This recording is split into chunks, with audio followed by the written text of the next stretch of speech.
Welcome into the OBR streaming network. This is the OBR post-game show following a Browns loss in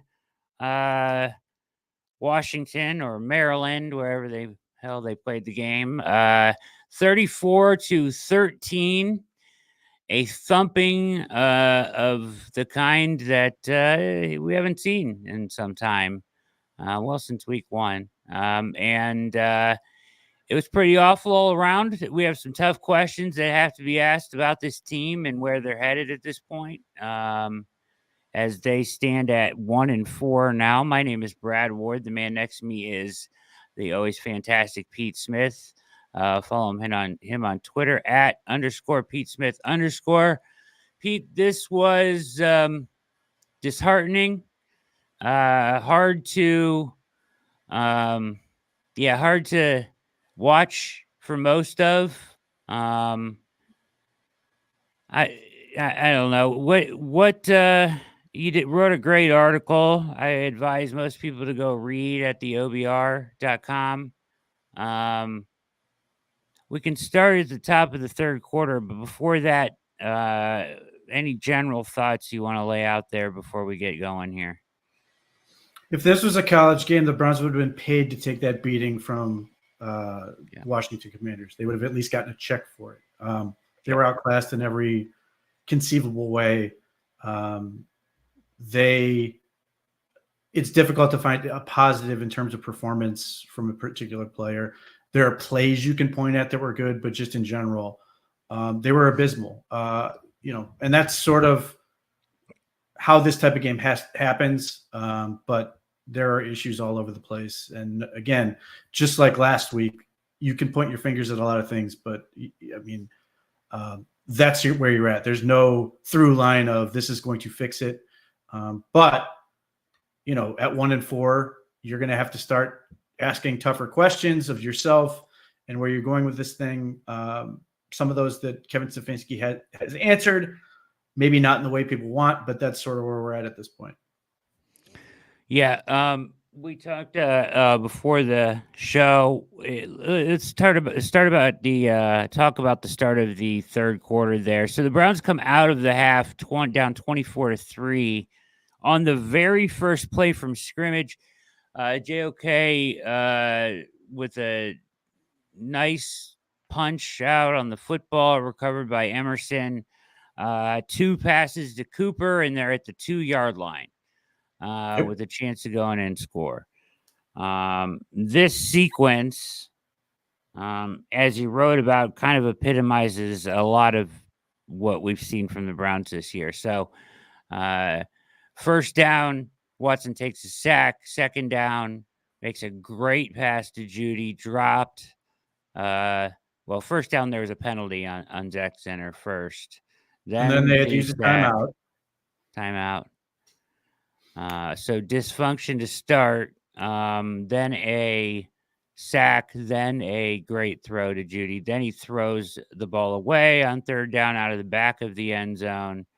And then on fourth down, they have 12 men in the huddle, and he walks off the field visibly upset, as is Stefanski, and they take the delay of game penalty and the field goal. This why are they having trouble getting the play in on time? What is going on with that? It was a theme today in the first half. And what's, Watson walking off the field like that. I know he knew there was 12 men in the field, but it was not a good look. Just all of it was a mess. What are your thoughts on all of this? Well, just the fact that the Browns defense was able to punch the ball out and the Browns effortlessly get to the 2-yard line. If they go in and score there, they score the touchdown. They're down 2 touchdowns. It's not fixing anything, but at least you're sitting there going, okay, let's see what they can do at this point. But then the situation plays out the way it does, and you're just left with, just this overwhelming fart of a performance that just continues to be dispiriting for all involved. So first, you get 4 different things that go wrong. This is where it becomes very difficult to point fingers and go, that guy's the problem. you've got a rookie offensive lineman who had a rough day, as rookies will do, wasn't expected to play this year, struggled on the road. It's going to happen. Sucks to get that penalty. Had a couple other miscues throughout the game. You have to take the time out. It's ridiculous. And that part of it is what sort of stood out to me, because Kevin Stefanski throughout his tenure has been really good at this. They don't often have to call timeouts because they're just running up against the clock, particularly in the second half. The quarterback has enough time to get up to the line of scrimmage. If they're going to employ motion, they can do that, shift, whatever. If the quarterback gets a chance to see where the defense is set, you might need to check into another play. But when you are consistently, and this was the thing, that whole series was racing the play clock. So now nobody gets to look at anything. You're just trying to get the play off. You can't really see where the defense is. You're just trying to go. And you put yourself at a disadvantage in that scenario. And this is where one of those things where you can say to yourself, Kevin Stefanski got to fix this yesterday. And that's not just offensively, because defensively they had problems with this as well, with multiple 12 men on the field situations. But the communication element, streamlining the process of getting play calls in and the right personnel on the field is terrible. And that has to be fixed. And that's where Kevin Stefanski is saying in the postgame, you can put it all on me. I know this is a familiar rap with him, because he's always going to do that and players respect him for it. But like that part, you can. And I don't, I'm certainly not going to get in this thing of, we've got to fire Coach X or anything, this other crap, because I don't think that's going to help anything. I have no interest in firing anyone unless, Kevin Stefanski decides he needs to get rid of somebody because they can't do the job or whatever. But that part does need to be cleaned up. Whoever's playing a quarterback, like if we're all sitting there going, well, Deshaun Watson should be benched, fine. I don't care. I'm not going to lose any sleep over it. And I'd be perfectly happy to see Jameis Winston play this week. That part is immaterial to me.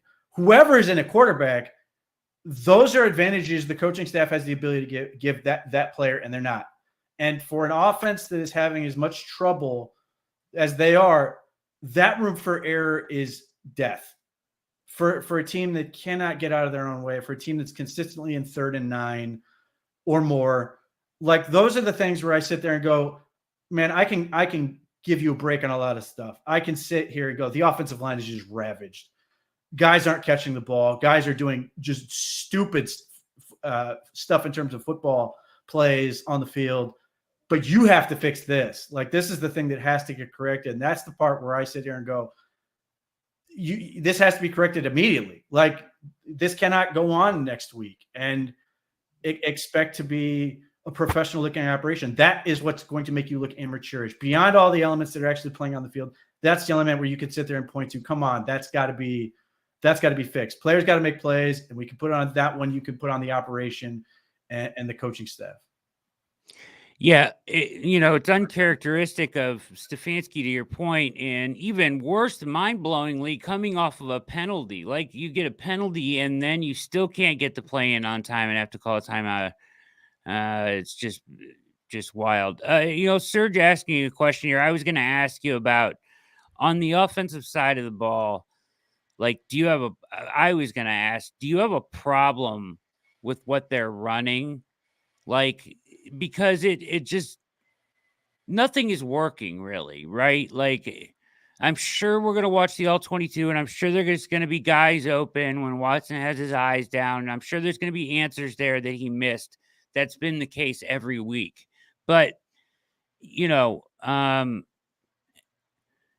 have an issue with like what they're doing offensively? Like, it just doesn't seem to be generating anything. There's nothing easy. They never get anything easy from this offense.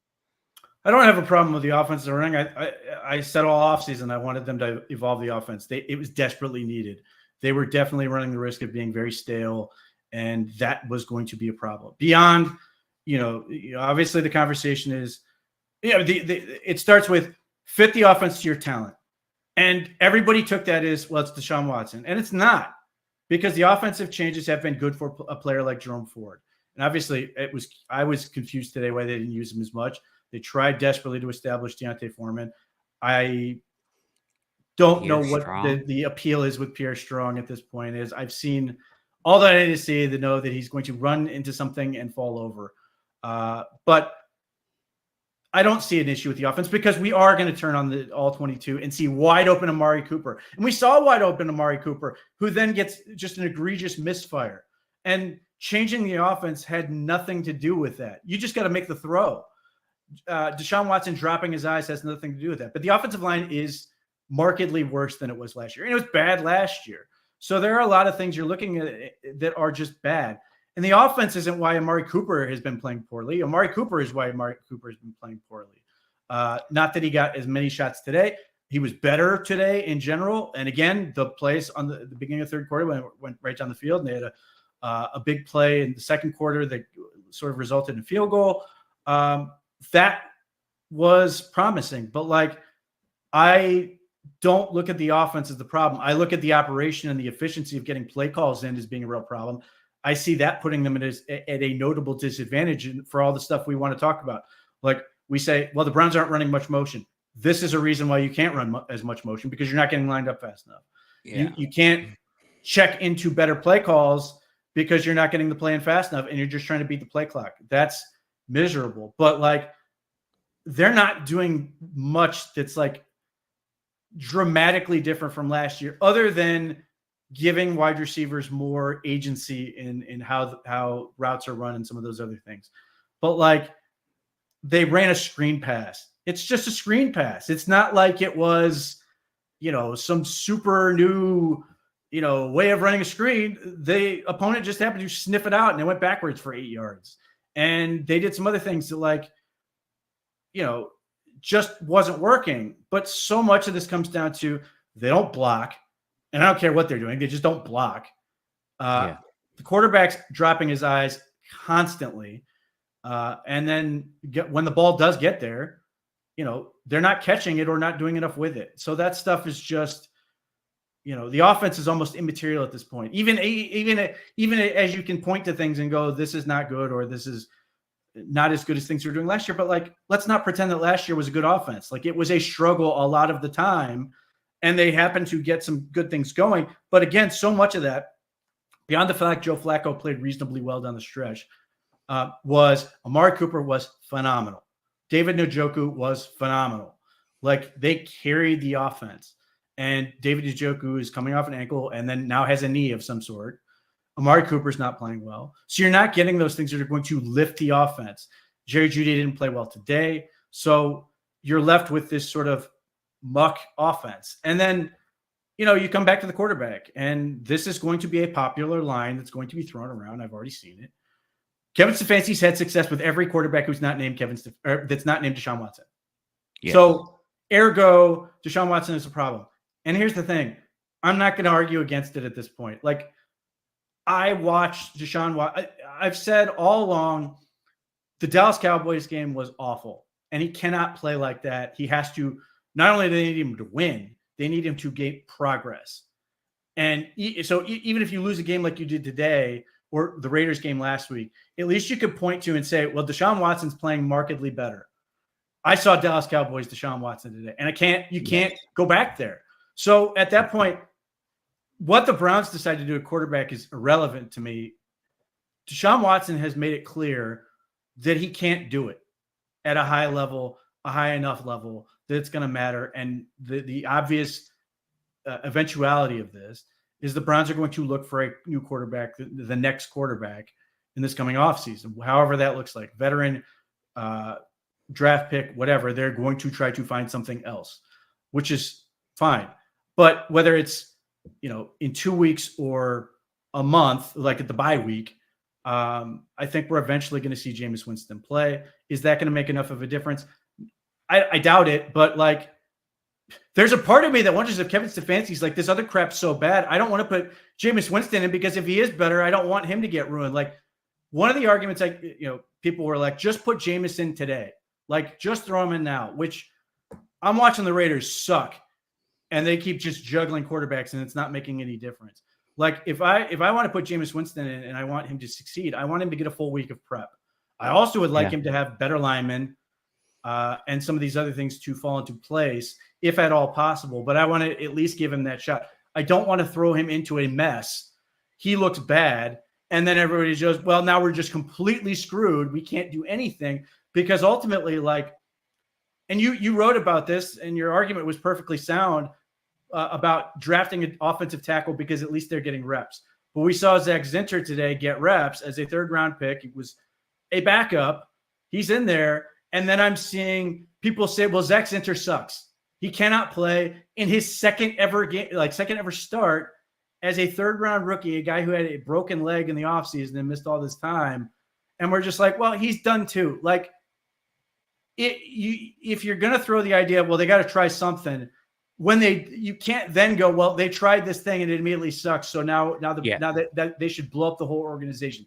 You got to pick a lane there. And that's why ultimately, if you're going to make changes, do it,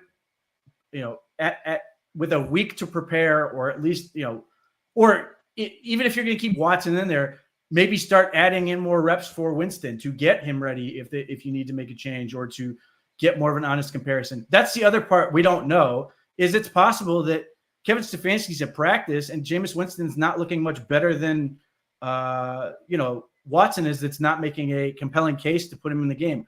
I don't know the answer, but what I do know is that it's not going to happen with this guy. And it's not to say he can't play it better. He could, but I have no reason to believe it's going to get fixed. And so often I saw him, his modus operandi was take the snap in the shotgun, don't trust your protection, which I get, but instead of getting your eyes up and throwing the ball out, getting the ball out quickly, which he did a couple of times and did well with those few times he did it, including the touchdown to Jordan Akins and those plays in the beginning of the 3rd quarter. But then it's drop your eyes, try to find a hole in the protection to try to extend the play. Some of the time, completely misjudge your athletic ability or what the defense is doing and get a horrendous sack or forced fumble. Or then you do get outside, you get your eyes up and still nothing happens. So give me something here. And so and the other part that makes this so problematic is you played the Washington Commanders. The Washington Commanders have been a non-existent franchise for basically the last quarter century. And he has almost single-handedly revitalized that franchise where they are one of the most fun teams in the league. Just like Baker Mayfield in 2018, where the Browns were super fun. Everybody loved it. You have Jaden Daniels, who looks like a superstar, just making your team so much fun. Everybody is now making him appointment viewing, and you are watching a guy just suck the life out of everything around him. And it just makes this obnoxious contrast where you're sitting there going, this is you're the veteran. You're supposed to be the guy who's able to do this, and you can't. So you look at this and you're like, man, I'm ready for moving on. Yeah. I think that it's well said that, he's not going to figure this out, or he's not going to, he may play better at times, but it's not going to be sustainable to a point that it makes any difference. They need to find a way out of this or break glass. It's time to take that path, whatever that looks like. And at some point, that probably means the end of the Deshaun Watson era, whenever you want to draw that line in the sand. I get not throwing Winston in there today. He did, and when he went in, he immediately got drilled. Look at the first thing that happened. He got drilled. I don't want to do that to him. Unless you just hate Winston too, which you could. But if you're if you're trying to win, that's not the way to do it. To me, to me, because ultimately, if you lose and get beat, everybody's going to criticize you regardless, except if you do it that way and you just randomly throw stuff, they're going to criticize for you doing exactly what they wanted you to do. Yeah. Yeah. And I think that's fair. I do think I think you got to take a hard look at maybe even your next start. I know you said you think a bye week makes more sense, or at least when you come home in week 7 at making a change, if it's this bad next week. I don't know, Pete. The thing is, and I know you've yelled at me before for just not doing something just to do something, right? Well, everybody advocated for that today. Yes, right. And I get that, and it makes sense, but he can making a change at quarterback sometimes does give you that that even if it's artificial, it does give you that bump. Like it's like compared to the interim head coach bump, right? Like you get like an energy swell that people will rally, or especially around a guy like Jameis, where I think that the players would rally around him. Is there anything to that to at least try to salvage maybe a win or two? Mid-game, no. Not To me, mid-game. I don't think that's Like, reality. But if you're saying, let's just work under the framework that Kevin Stefanski said Deshaun Watson's going to start this week. So let's say they go to Philadelphia and lose again, and it's ugly or whatever. Deshaun or they lose close, whatever. Deshaun Watson doesn't play well, and they lose. I have no problem whatsoever with saying put Jameis in. Just do it where you give him every opportunity to get reps with the starters, where you give him the game plan is built around Jameis Winston, where Jameis Winston has agency in what the team's going to do that week. Don't do it randomly and then like expect things to somehow get better. If anything, maybe you get a spark against the defense was sort of backed off in the second half, and you go, what? That's where you get the fake sugar high. The game was like it just was not in a place where it was going to be productive. And then, like I said, they put him in at the end of the game and he immediately gets whacked. So I have no problem with changing quarterbacks. Just do it in a manner that allows Jameis Winston to get the full prep, gets the full treatment of getting to be the starting quarterback. Like the Browns were critical,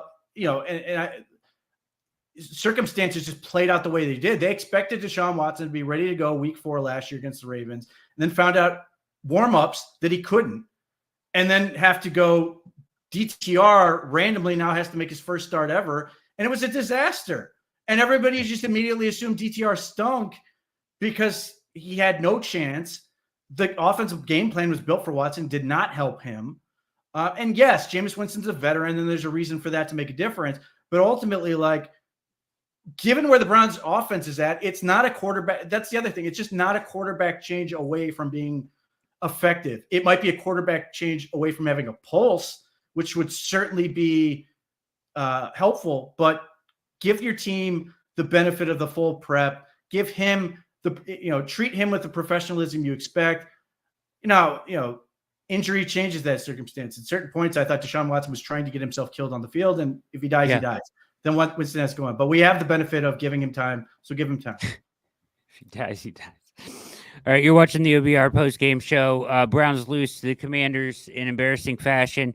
I think, you made a really good point about Jaden Daniels. Part of what added so much insult to this one was watching how exhilarating and good they looked with him. And you look at a guy that was supposed to bring that here. And as you said, I mean, he's sucking the energy out of everything. You just have nothing to go from at this point. I don't know where you go with him, with this offense that was put in for him. Why?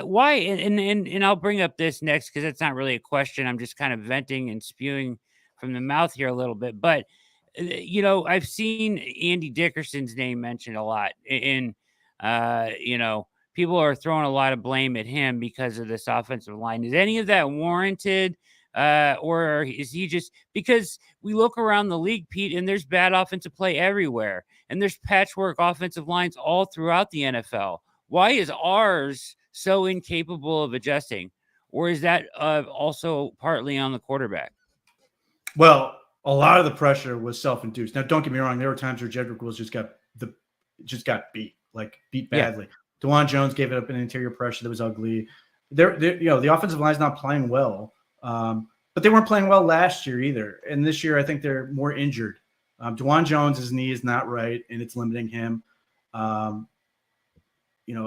don't know how much of his struggles are due to that. I just know that week 1 against Micah Parsons, he was surprisingly effective. And since he's gotten the knee injury, it's been worse. And he's just a massive human being.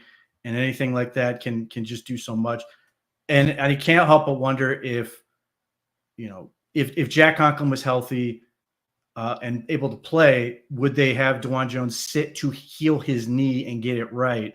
Or if James Hudson III was healthy and if he was able to go, would they put him in at right tackle to get DeJuan a chance to rest his knee? Joe Bitonio is playing through pain. Ethan Posick is both hurt and bad. You've got a rookie, and then Jed Wills continues to be, whatever you want to call him, just frustrating to say the least. But at the same time, like, the Titans' offensive line is awful for Bill Callahan. Like, they're worse in terms of pass protection grades and some of that stuff. The thing that I will say for the offensive line, and this doesn't spare them blame, it actually just sort of highlights it in many ways. The fact that the Browns can't run the ball at all and makes them so predictable, makes pass protection so much more difficult. But that's their own fault that they can't open holes and get the running game going. As I watched Deontay Foreman run for 0 yards on a whole lot of runs. But then, with the offense, the opposing team knows what's coming and they can just pin their ears back. You're at a massive disadvantage. And the Browns struggled to deal with stunts. And I think a lot of that is just because they're getting beaten up and knocked off the ball. And that makes it difficult to deal with those things. But I don't think the offensive line coach is a magic wand. And I think Bill Callahan's awful Tennessee Titans defense is all the evidence you need of that. But, this is one of those things where, like, one, people are willing to lie to themselves about last year, which the offensive line was genuinely awful. And then two, it's always easy to just blame the coach and say this is the problem rather than looking at it what it is. The Browns have a systematic issue with guys playing hurt and then guys not stepping up to play better than they did last year. And ultimately, you're getting all these things happening that's making the team just look so much worse than maybe it is, or maybe they're just that bad and the injuries are just making it that much more apparent. I think when you flip over the defense, you get a little bit more of that where, guys who are supposed to be good aren't. And that's more worrying than the rookie guard or the guy you don't plan to keep at left tackle, or some of these other things are going wrong. It's the guys that you signed to be here for a long time, not delivering, that you are more frustrated by. Yeah, absolutely. I want to switch over to the defensive side of the ball. Before we do that, I want to take a look at our sponsor for the post-game show here. We recently introduced to you our new sponsors at Core Home Fitness. Look them up at Core Home Fitness, which is corehomefitness.com, and check out their assortment of lifting equipment. They have these adjustable dumbbells that are top rated by the New York Times and Men's Health. They're also rated as a Best Buy by Consumer Reports. You can check out their videos and other products like the Glute Drive Plus and the Fight Master, and crush your goals in 2024. They've got a US-based support team, fast shipping, hassle-free returns, you name it, and they know what they're doing. Core Home Fitness, bring the gym home to you. Again, check out Core Home Fitness at corehomefitness.com for the ultimate in-home fitness equipment. They have stepped up to sponsor the OBR, and we appreciate them for that. Pete, defensively today, 13 more missed tackles. That's a season high, I believe. They started out what I thought was pretty strong, challenging, Jaden Daniels and giving him some different things to look at. But ultimately, he made a great play on the long pass down the field to getting outside the pocket and making a long pass down the field to McLaurin. I saw you wrote that was JOK's issue there. JOK had an up and down day. Him running directly at him full speed, kind of out of control. It felt ridiculous on the one play where he just goes right around him, outside of him for 45 yards, or not 45 yards, for like 35 yards. Yeah. Down the sideline. And then the ease at which at times, Austin Eckler breaks one for however many yards up the middle, perfectly blocked. There's just too much, and then Emerson gives up a wide. I mean, it didn't matter what Diami Brown was going to do on that play. He went right around him. Emerson never stood a chance. I don't know if he's hurt or what, but ball dropped right into his arm. So the defense just had a really bad day as well.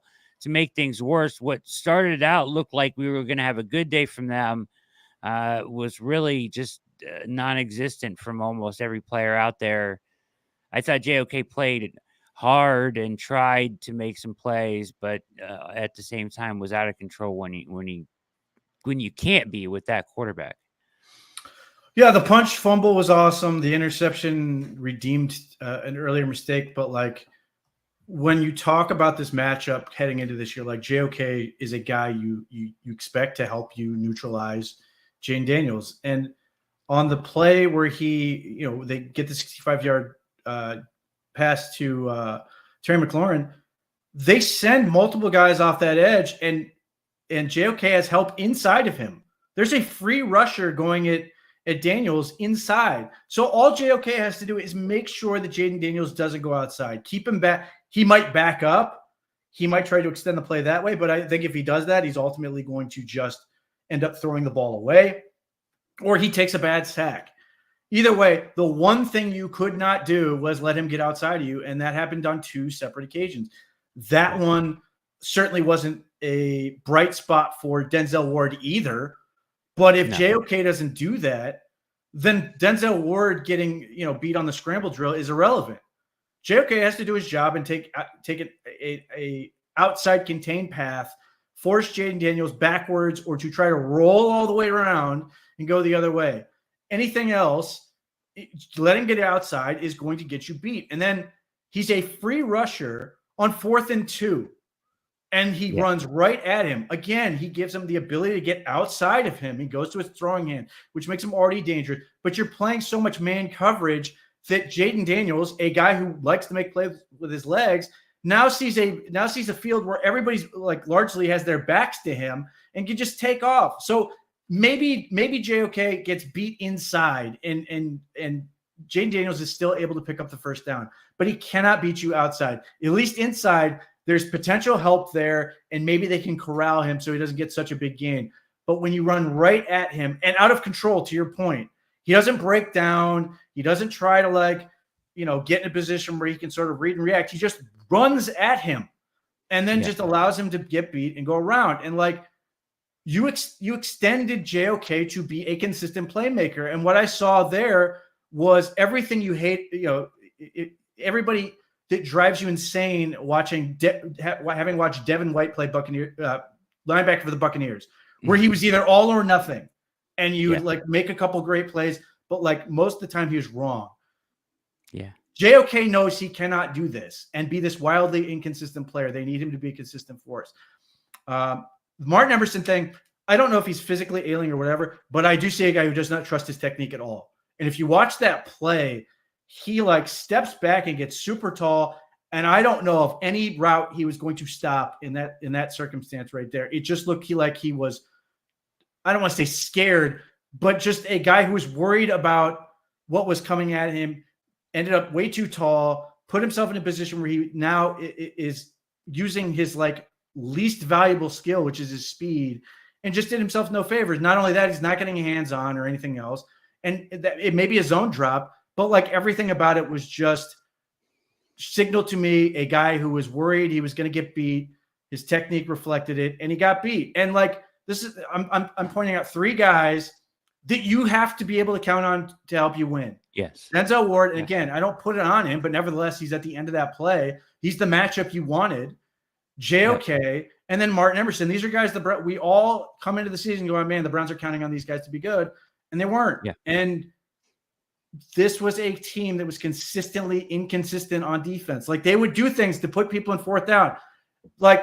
Everybody criticizes the Browns for giving up jet sweeps. They run a jet sweep to Austin Eckler. They contain it. He sees he has nowhere to go and cuts it up inside. And Devin Yep. Bush is overly worried about going outside. And when he tries to self-correct, his play to make, this is his tackle, he just crumples to the ground. And Yep. Austin Eckler is able to run for 10 more yards. These are multiple fourth downs, opportunities Yep. to get off the field, and the Browns could not get off the field. And, you know, you're not seeing the defense that you saw last year. And there are things I can criticize with Jim Schwartz and some of the I complained pregame. Don't run inverted cover 2 against this deep third down. And he almost got beat doing that exact same situation. Yeah. On their own end, Jaden Daniels just overthrew it. There was nobody there. Maybe they would have tackled him, but he might have run all the way. Like, please mix in cover 4, cover 3, something to like protect yourself at least occasionally on some of these deep shots to force to get underneath and make tackles. But like the Browns had, you mentioned it, 13 missed tackles, egregious. They're not doing those things correctly. And if every missed tackle felt like game losing in just the way it was happening, because almost all of them led to big plays. So like the defense was better than the offense. They had some moments. They did some things that were good, but ultimately they would just, you know, get out of place or make a mistake or miss a tackle or whatever. Like Jim Schwartz, by and large, had a good game plan here. I can, again, I will criticize certain elements of it. That was my next question. I will criticize certain elements of it, but he had them in position to make plays, and they didn't make those plays. Yeah, that was my next question because, you know, it felt like it early, you know, like they had him corralled somewhat and them slowed down and ultimately was once again individual failures by individual players at different times. And we're still seeing this, you know, on both sides of the ball where just individuals are none of them, you know, it's not like, oh, these 5 guys played good today and they're, you know, and these 5 guys played bad. It's they all played bad. And I don't know how you explain that anymore, Pete. Well, I mean, even if they aren't playing bad on every play, they're making enough mistakes that the opponent is capitalizing on. So, like, again, we get multiple fourth downs, multiple third downs where you have to get a play to get off the field, and they couldn't do it. And they caused 2 turnovers. We asked them to cause turnovers. They get a pick. Again, it was after a play that they had given up, but you come out in the third quarter, you punch that ball out, you get the momentum, the offense can't capitalize. It's just a really maddening process to watch this take place. And then Denzel Ward leaves the game with a hamstring. You have multiple, you know, Grant Delpit, I think, had to get checked for a concussion. Okoronkwo apparently got sick. Just continues to add to the team's woes. And, you know, this is where you get into this whole thing of like, you don't want to say injuries is an excuse, but like they are running out of people. And the people, and I didn't use that. I didn't mention that in the article I wrote simply because the guys that they needed, the guys that they were counting on couldn't get it done in the positions where they were asked to get it done. And that's, you know, we can complain about a lot. It's not as if they were picking on the backup corner or they were picking on some other poor guy who was thrust into the lineup. They were beating the Browns' best players when they wanted to, when they had to have it. The Browns' biggest players could not get it done. And, you know, that's where you sort of get in this whole conversation. People want to blow up the franchise, all this other crap, which is impossible to do, by the way. I cannot stress this enough. They cannot blow up the team the way people want. It's not going to work financially. It's not going to work on any number of things. And they are not that far from being a good team again. If they were healthy, I think the Browns would be a much better team. But even if they are not, even if they are just bad this year, they could easily be better next year. Like there are so many pieces on this team that are good pieces that are having down years. Like, let's use this example. Like Martin Emerson is struggling this year. You know who else is struggling this year? Sauce Gardner. Sauce Gardner, arguably the best corner in football, is having a bad year by Sauce Gardner standards, like miserable. And so what's the answer? You trade Sauce Gardner because he's having a bad year? Of course not. And you don't do that with these guys. Now, for guys who are on 1-year deals or some of these other things, they're going to be probably gone because that's how it works. But these are the guys you've committed to be a part of your franchise for the long term, and they're not going to get out from those contracts, nor should they. Yeah. I want to bring in another member of the OBR staff here to the post-game show. What's up, Quincy Carrier? How we doing, man? Hope you're doing okay. I'm doing fine. I've gotten my rage out. You got your rage out. Good for you. How are you guys doing? You know, doing that, kind of talking through some of this madness here. I did want to go back to what you just said, Pete, and ask you about it too, Quincy. You see a lot of fans saying exactly what you just said. Blow it up, rebuild. What?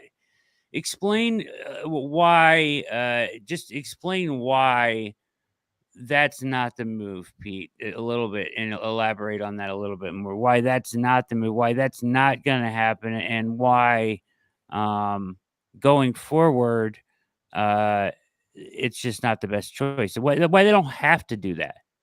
Well, let's start with why they shouldn't do it. Because Myles Garrett's really freaking good at football. Denzel Ward is really good at football. They have Grant Delpit. These are good football players. JOK. Martin Emerson, struggles aside, did not forget how to play football. He's just got to get back to playing better football. They have a lot of really good players. That's just on defense. Jerry Jeudy seems to be a fine football player. This game was not great for him. David Njoku is a sensational football player, seemingly, who's hurt. Nick Chubb has been injured. I don't know what's going to happen in that situation. I'm speculating he will be back. Just my gut feeling on that. I think they're going to keep him. DeJuan Jones playing hurt. Certainly you want to keep him around. He's a young player. Zach Tinter, let him figure it out. They've got a lot of these guys on both sides of the ball you want to work with and figure out. That's the reason they shouldn't. This is not when they had nothing and you are saying, hey, just go ahead and get rid of nothing to clear the way for more players. You have a lot of things in place. Why they can't is because you've leveraged all these contracts to give yourself more cap space moving forward. So you have restructured the contract to put signing bonuses and stuff out for Myles Garrett's contract in the future so you can sign more guys now.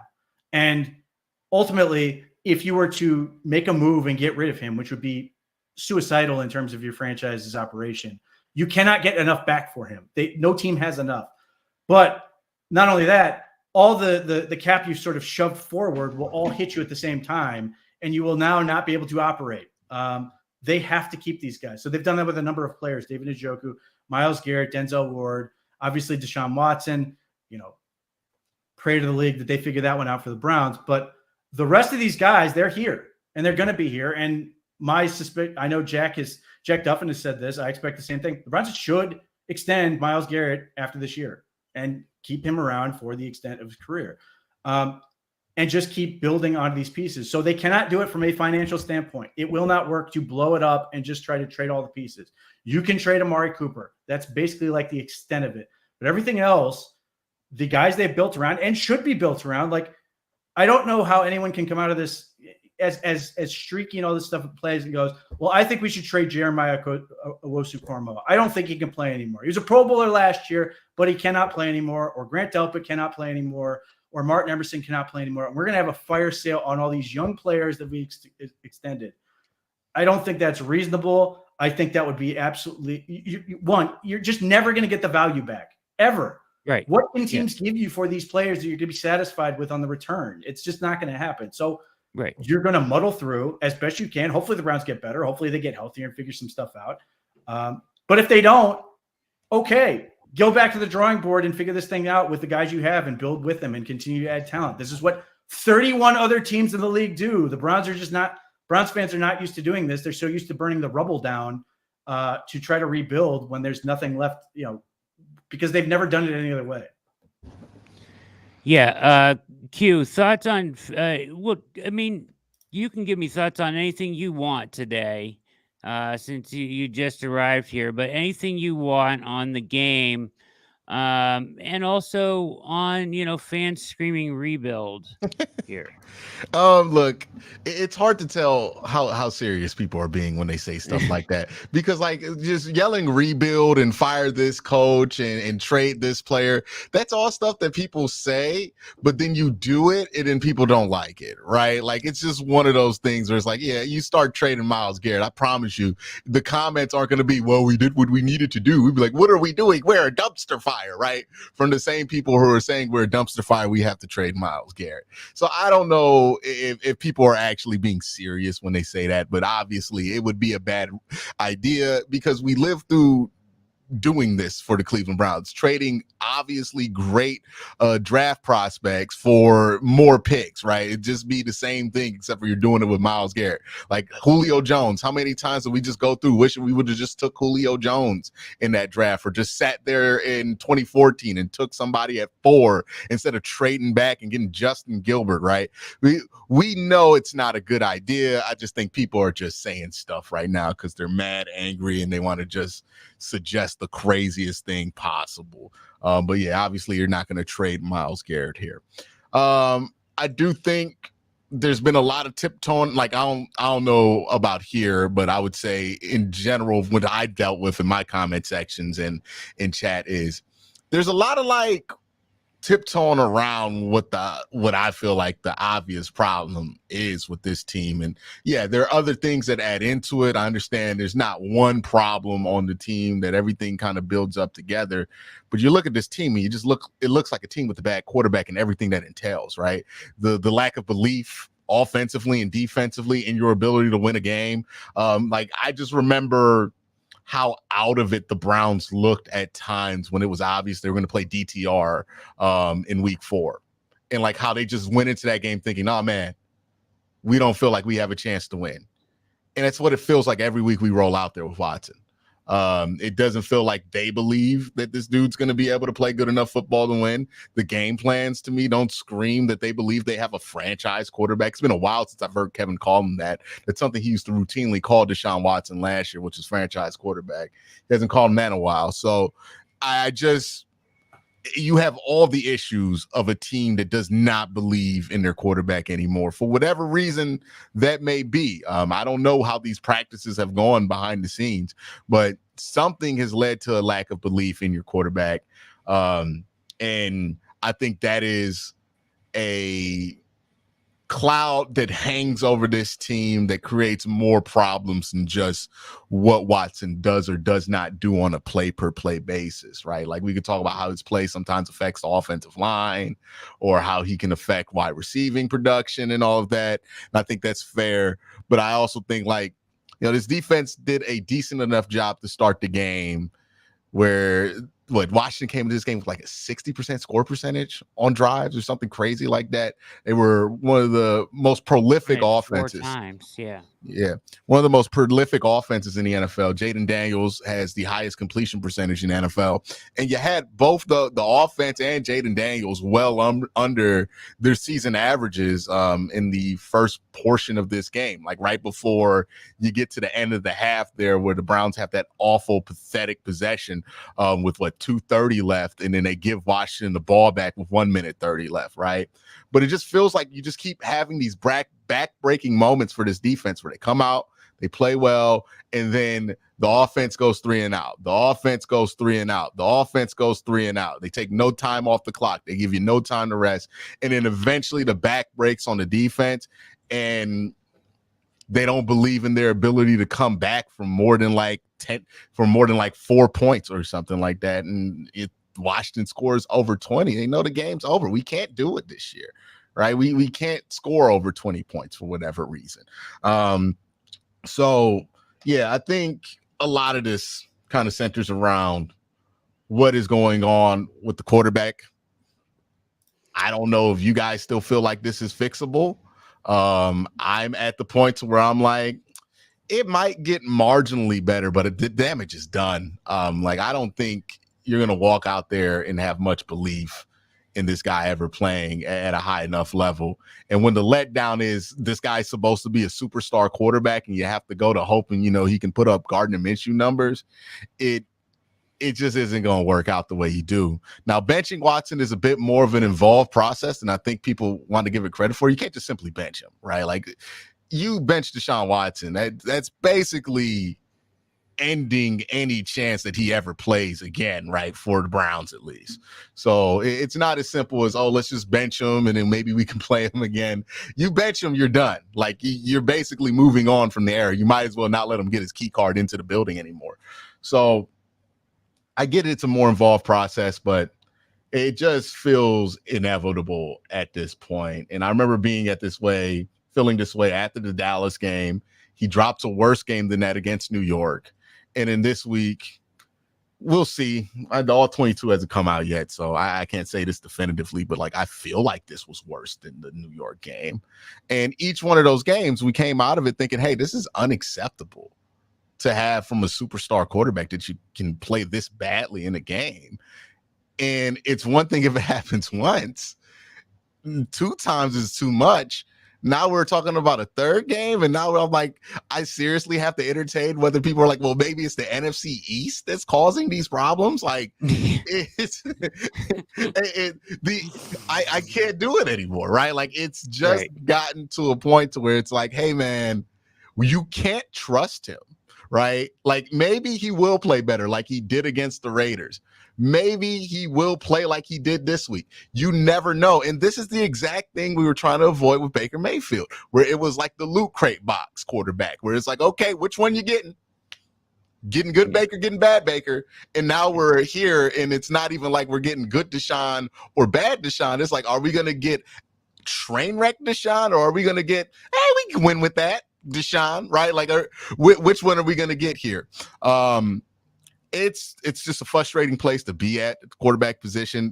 These guys have I made this point about if Kevin was telling the truth when he said he's not considering a change at the quarterback position. And I was like, look, the one of the things that you can use to say that this is coach speak is because Kevin has eyes in a hippocampus. Like, he remembers what's going on the field. He sees what's going on the field. He obviously can't go out there on the press conference and say, we're going to bench Deshaun Watson immediately and do all the things that people want him to do out of anger and rage. But you gotta think that they're considering what their options are, because you can't continue to go week in and week out and everybody's just like, well, depends on what we get from the quarterback, like, especially when that quarterback is one of the highest paid players on the team. That's going to have an effect on people. So I'm just frustrated with the whole situation. This is a miserable year for the Browns. It's a miserable year for everybody. Like, the team feels miserable when you watch them. Like, they don't look like they're having fun this year. Nobody is having fun right now. So usually in those situations, in a normal spot, you can try to lean on the backup quarterback to try to provide some hope there. But I mean, obviously that's a last ditch effort. So you're probably not going to go to that in week 5 or week 6. But I mean, you got to start considering what your options are here, because the one thing I do fear is that I like Kevin Stefanski. I like what Andrew Berry has done, and I would very much like to be able to hang on to him. But if Kevin has to be the guy that's making the decision every week that this very unpopular quarterback for not only the fan base, but what could potentially be the locker room has to go out there, it's only a matter of time before it goes from, we need to get rid of Deshaun Watson to, oh, we need to get rid of you too. And it would be justified because you would die on the sword of whatever Deshaun Watson is right now. So I just wonder how long they're willing to drag this out, and if Kevin's going to be able to read the room in time to make the decision, or not even just Kevin, because like realistically, this is going to have to be a unilateral decision for Kevin, Jimmy Haslam, and Andrew Berry to make the decision to basically move on from Deshaun after all the money, draft picks, and time you've invested in him. So yeah, it's a bleak place. Like, I'm not going to lie to anybody. It's not a fun place to be in. But we'll see what they do going forward. I have to imagine, though, as far as offense goes, everything's got to be on the table, man. Like, this is just a pathetic performance. We forgot this is one of the worst defenses in the league. Yes. The Browns were on pace I didn't forget. To get what, less than 80 yards of total offense? Yeah. I mean, they had 2 first downs in the first half.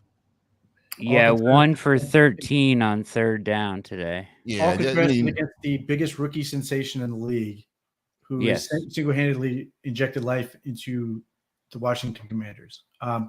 If I could inject Kevin Stefanski with sodium pentothal, the question I would ask him, are you rooting for the league to find evidence to suspend Deshaun Watson? Straight up, that is the question I really want to know, because I bet I know what the answer is. I think, if honest, The Browns are desperately hoping the league will suspend him and they can end this for Yes. him. So they don't have to deal with it. That they can void the contract, and then the second he's off of suspension, they can just cut him and be done with it. But that's not where they're at. And until that happens, or if it's going to happen, then the Browns are in the situation they are. And I think average feels like a lot to shoot for Deshaun Watson right now, which is ridiculous place to be in. But that's how it feels. And I don't worry so much about the locker room. I don't disagree that we could get to that point, but I don't worry about it now because I think the locker room is literally watching themselves on tape and going, man, I can hate all I want in this guy, but we suck. Yeah. And if the Browns were like playing well and in a bunch of other areas, and it was Watson that was holding them back, I think it would be much easier to do that. And yes, I've written it. I believe it. I think Deshaun Watson is a massive energy vampire. But when everything else is also playing so poorly, it's really difficult. I genuinely think it's difficult for the team to sit there and be honest with themselves and go, it's his fault. But, that's where it's going to go. And that may be what the season becomes, unfortunately, which is written off due to injury, which is cartoonish at this point. And then the sunk cost of Deshaun Watson and having to get past it. And the thing that, I would be more than happy to task Kevin Stefanski and Andrew Berry with getting past it, but it is a tough spot for them to be in when they have to own it too. So I certainly hope that they're going to be here for the long haul. I think it's preposterous to want to get rid of them because if I was to say to most Browns fans, hey, we could get Sean McVay here tomorrow and he could be your head coach, most people would sign up for that immediately. Well, they're 1-4. They suck.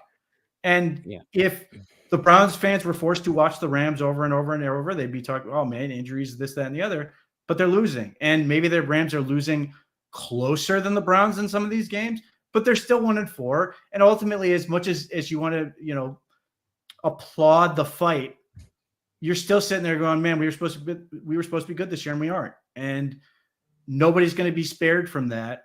And I suppose on some level they shouldn't be, but I think that's where you run into the risk of trying to fire people who are good at their job for what is an extraordinarily difficult task right now. Also, I want to ask people, like when they say, oh, fire the coach, fire this, take the next step. Okay, if you fire Kevin, if you fire like Andrew Berry, who is taking this job? When you still have Deshaun Watson sitting here, when you still you think Bill Belichick is going to leave retirement to try to fix the Deshaun Watson situation? If that is he's not the guy to do that either. No, the dream scenario is that Mike Vrabel will take this job. Mike Vrabel, who is currently working in the building and part of this. Mike Vrabel, who has currently lost every game he's ever gone against Kevin Stefanski. Mike Vrabel, who's here in part because he's never developed his own quarterback. Mike Vrabel, who's here in part because he wants to learn from the guys that people want to fire. You're right. There is no good situation. And if you're Mike Vrabel and you, by all accounts, like these people, and Jimmy Haslam walks in the room, he goes, I'm firing all these guys. Do you want the job?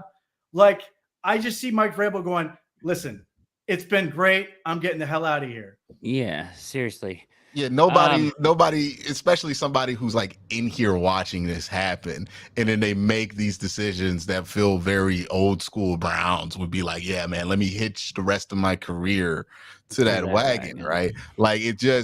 I get the frustration and people are mad. They want to blow stuff up because they want to see something new, but you gotta take the next step there and think about what's the actual consequence of doing that. Because if you think Mike Vrabel is gonna fix the offense, okay, I could show you what those offenses look like in Tennessee his last few years, and even those defenses in Tennessee, right? The secondary, the coverage there, the tackling wasn't great. All the stuff that we're complaining about with this year's defense kind of existed with the Tennessee Titans for the last couple of years, and I don't think enough people are mentioning that. It's just this idea of Mike Vrabel being in there, but it ain't 2018. We've seen how the league has changed over the last couple of years too. And, maybe there's a question there if Kevin and Ken Dorsey Have they figured out what they need to figure out to how the league has adjusted to offense in 2024? Like, I think there's some concern about it there, but I'm be honest, the quarterback play at times has been so bad. I don't know if I can evaluate what's going on with the coordinator. So, because there were times where Deshaun Watson wasn't playing terrible, like last week, and I was like, no, the offense looks fine, right? Like, so I don't know. There's a lot that you have to find out, but I think it starts with one domino that has to fall. The question is, when are they going to be willing to pluck that domino down to be able to figure out where all these other pieces fall? And that question is not as easy as the answer as I would like it to be, because, Deshaun's not just a regular guy you're going to bench. It is a much different situation and a lot of sunk costs in there. Yeah, my biggest fear from all of this is that Kevin and AB get caught up in this and somehow get pushed out because of all of this. Because I'm just seeing a streamline in the chat of fire Stefanski, fire AB, fire Stefanski, fire AB. AB can't draft. There's another one. So, and it's like these guys would be hired instantaneously someplace else. They're highly thought of around the league. I think you have the guys here to go forward, and I would like to see them move forward with a guy that they pick as their quarterback, right? Well, or that Stefanski gets to pick.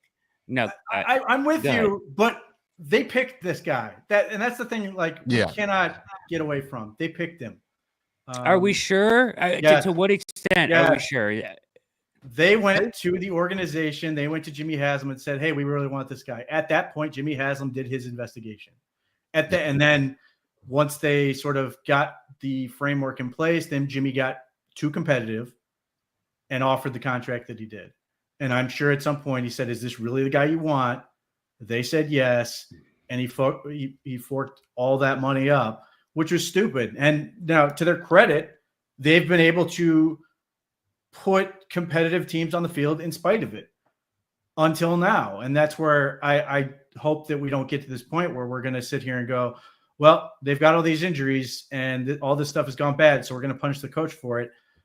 Because if, like, we go into this, just use an example of this Cavs season or the Guardians, and like Jose Ramirez and all these other guys are hurt, are you going to fire the manager because they played crap baseball for that long? Or if Donovan Mitchell is hurt for the majority of this coming season, most people are going to sit here and go, well, the star player was hurt.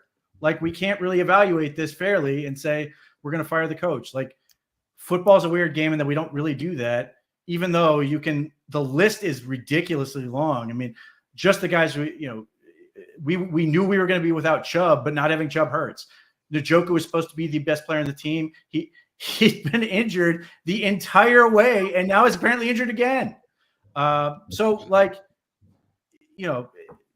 there's this idea of like accountability and all this other crap. The accountability is they're 1-4 and they have to own it, and they're getting trashed endlessly. It does not necessarily mean you have to fire people or that firing people is going to help the situation. If the Browns fired Kevin Stefanski tomorrow, I don't think the players are going to tackle better. I don't think the players are going to suddenly block. And these are the things that are inescapable to me, because these are the things they are not doing. They are not doing winning football things at any level. And they are not a coach away. They're not a quarterback away, even though I think the quarterback piece is eventually going to happen and might give you a marginal improvement. But I think by the time, when the Browns do make that switch, whenever it's going to happen, I think they're desperately hoping that Jack Conklin's going to be back out playing, and Wyatt Teller's going to be back out there playing, that they're going to be a little bit healthier so they can give him a chance, and Njoku's back out there playing. Like, the Chubb will be back out there playing at that point. Like, that they are going to have something that says this can be successful, because right now they are operating a bad product poorly. Regardless, I guess my fear, I'll change that then. My fear is that they don't survive this because of what I'm seeing in the chat and what I feel like is overreaction. Maybe not overreaction, but I feel like I still want them and feel like they're the right people to take the organization forward. I feel that way. So Yeah, and a lot of this is hard to judge too, because like I do believe they were all equally like they wanted Watson. Like I think there's been a lot of revisionist history on like, oh, who wanted who because you like these certain guys in this organization. I think they all wanted him. Like Pete said, I think the question is like, once it became evident that that guy that you got is not the guy that you were looking at on tape from 2020, what do you do about that at that point, right? And I think it might be helpful to Brad's point that all three of them were in on this decision, because ain't really anywhere to blame, like point the finger at. Like maybe Jimmy can point the finger at somebody, like he didn't know what to do, but they all kind of were okay with doing it. That contract does not get doled out unless Jimmy wants to do it for sure. The trade doesn't get done unless Andrew Berry wants to do it. And what the big selling point Deshaun had was that the iPad of plays, the mystical iPad of plays that they showed him, right? So Yeah, they were all in this, right? And my thing is, it's one thing to make the mistake. It's like how you handle the fallout from the mess up. Do you keep trying to make it work? Do you keep trying to defend the trade and you go down with it? Or do you pivot and try to move on to something that's a little bit less miserable for this team, so you can have a chance to be able to rectify it, right? But this is going to be something they're going to have to live with, right? They're always going to be the team that traded for Deshaun Watson. They're always going to be a part of what people are going to deem the worst quarterback trade in NFL history. They're going to have that on their resume. The question is, will they get the chance to rectify those mistakes or not? But that sits on them, right? That stench is going to be on them now. So we'll see. This legit, I'm just reading this real quickly, Pete. Legitimately, I want the Browns to clean house, fire Stefanski, fire Barry, get rid of Watson, get rid of all the players. Like that's insanity. Like, what do you? I mean, you can't. You have good young players that you just signed to extensions. That you have to find a way to pivot out of this, not rebuild out of it. Yes, absolutely. Look. Minnesota's like a good example of like how you pivot, Perfect. right? Where it's like you keep a lot of guys on hand. You dump some of the older guys, right? Like the Amari Cooper. I think Pete was talking about this when I came in. Like the 1-year deal guys, yeah, they're probably going to be gone. But your core young players, like you still want to have them around so that, when you do have another opportunity to be really good, you're not like at this deficit of really good players because you may or may not have ran into a good draft or two. And again, the idea of like trading Myles Garrett for draft picks in this year's draft specifically. No one has enough picks. There's not enough picks on the planet to trade him. Look, he's going to be. Look, Joe Thomas has more accolades, but in terms of impact, Myles Garrett is the best player of the since '99 Browns. It's not even close in terms of impact. They're not going to trade him. And there's every reason to believe he's going to be an elite player into his 30s, like Julius Peppers was, because he's never really gotten hurt. He's not a guy who's getting surgery after surgery. He might need to deal with the feet or whatever, but like he's never torn up a knee. He's never done even the subluxation he suffered last year. He was able to just rest. So those things are ridiculous. But like to your point, the Browns will always be the team that made this trade. But I would point out the Washington, formerly Redskins, are the most racist team in football. They had the worst owner in pro sports for a quarter century. And right now, nobody cares because Jaden Daniels is really fun. And if you can make that move, if you can do that thing, yes, you will always have to own that thing. And a lot of us, I know where I was at on this whole thing. I wanted no part of it, but you can get by and you can move on and be successful. And yes, I think the Minnesota Vikings are a good example of this, which is interesting because a lot of people were ready to fire Kwesi Adolfo-Mensah with the Vikings, who has not drafted well in his time with the Vikings, but they are playing really good football. He's done a really good job in terms of bringing in free agents. They've done a really good job with the coaching. A lot of the things we were talking about the Browns being really good at last year, I refuse to believe that the Browns have forgotten how to do these things because it makes no sense. But they're going to have to recalibrate and figure some stuff out. And that's the nature of the beast. But like the answer to me is not you have the first 2 11-win seasons since Paul Brown, and your reward after one bad season, what would be one really bad season, not like bad, but really bad season is you get out. The Browns don't have that kind of cachet. They aren't that attractive, and the where they've been attractive is because of Kevin Stefanski, Andrew Berry, and the people they have in place now. Where at times they have all these awards and accolades and other things because teams were genuinely impressed by what they were doing, even if they could sit there and go, not the Deshaun Watson trade, which I would remind you, and yes, the Browns have to own this, but 13 teams were interested in Deshaun Watson at that point in time. It's a shame that 12 other ones didn't beat the Browns to him. And my point to like why you have to pivot and do what you got to do, right? The San Francisco 49ers are a great example of this horrible trade for Trey Lance, 3 first-round picks. I believe a second-round pick was involved there. And you end up getting like 3 games out the guy, right? But nobody cares about that because you end up winning games and you got lucky with Brock Purdy, and not suggesting the Browns are ever going to be subject to such fortune as to find a good quarterback in the 7th round of the draft. We're from Cleveland. That just doesn't happen to us. But, you know, it's about how you handle it afterwards. Baltimore, right? I mean, there were times this year where I was doing AFC North talk and these Raven fans were ready to fire John Harbaugh, as silly as that sounds, right? But now they're sitting pretty, right? They feel pretty good about their season. Or even the Ravens, if you want to go back a further example, right? Was it 2016, 2015, when in the transition between the Flacco era and the Lamar Jackson era, where things got really bad for them, things got really dark for them about the quarterback situation. It's going to be about how you manage the fallout, right? If you're the Browns, like this trade is what it is. I just hope they don't fall into the trap of trying to rectify it, right? Just manage the fallout and then see where you can get this team to a winning place as soon as possible. And you're not going to do that by trading Myles Garrett. You're not going to do that by trading Denzel Ward. You're going to lock yourself into being a bad team with a lot of draft picks. But that's where my mind is for this team. Is like, okay, you know, this book on Watson as a Cleveland Brown, it's not closed because he's going to play more games as a Cleveland Brown, and who knows how many more he plays, but it's written, right? Like the storyline and the narrative of it, it's pretty much written at this point. There's really no adjusting it.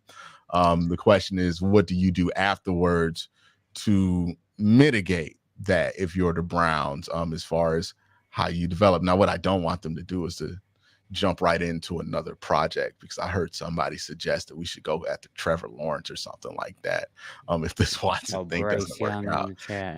And I'm like, you know, I'd rather not. I'd rather not. But whatever they do, their next move needs to be their best move at the quarterback position, because they're going to be under scrutiny for the rest of the season for sure. I'll tell you this much. If I could close the book right now, Q, I would close that book. I'll tell you that much on Watson. And I know it's written and not closed, but if I could close it, I would close it. All right, let's get out of here, guys. We're over an hour, almost an hour and 20 minutes. Any parting thoughts? Let's go around, Pete. Leave us with something very astute. Listen, whatever you want to say about this team, and particularly the quarterback position, all warranted. They've just got to play better, and that's across the board. They have more talent than this team would suggest based on the performances that they've had, but they've got to figure it out. And, you know, they got one more game on this road trip. We'll see what happens when with the Eagles, and then when they've got a 3-game homestand. But they've got to, I think the biggest thing for them is incremental improvement. The play calling operation, defensive play calling operation, has to be fixed immediately. And they've got to start figuring some things out to just start making incremental improvements, as opposed to trying to get it all fixed in one motion. I don't know that they're necessarily trying that, but it feels like so much of this is trying to get everything to work, and they've just got to take more of an incremental approach. Thank you, Pete. Quincy Carrier, thank you for stopping by. Give us your wisdom as we observation. Your astute or wisdomful observation as we head into what will be another week of Browns football. We've got plenty of weeks of football left, ladies and gentlemen. So,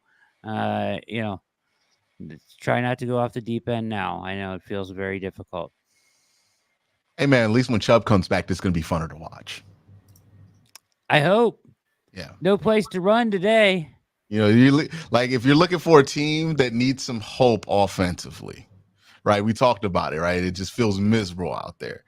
Well, maybe Nick Chubb being able to, you know, he's probably not going to take more than like 5 carries his first game back, but just like knowing he's going to be out there, maybe if he plays potentially against Philadelphia or whatever it is, you know, knowing you're going to get him back sooner than later, should be something that should inject some hope into the offensive situation of the Browns. And if Nick Chubb can get back to looking like Nick Chubb, which would be very tough to do coming off the knee injury that he has, but he is Nick Chubb, so I try not to look at him under normal people expectations here.